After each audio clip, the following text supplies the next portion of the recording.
ये देखो दीपा दी ने इतना चट करके खाया, अभी एक कीर्तन का रखा है जल्दी से। ये देखो भूखे आ रखे हैं शायद, क्या करेंगे? तो बहुत कीर्तन गा दिए हैं। और ये दीदी ने हमने घर के लिए रख दिया है, और बल्ले वाली सासू जी ने तो खा ही लिया। और आशा दी को देखो जरा, बाबा हो कीर्तनों में भी ध्यान नहीं है आज तो, और इन्होंने तो सट कर दी। देव की मम्मी खाने लगी।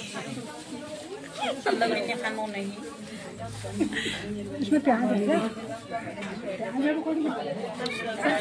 पकौड़ी चखलो यार, मेरे को सही से फ्राई।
ये भी दो, ये भी दो।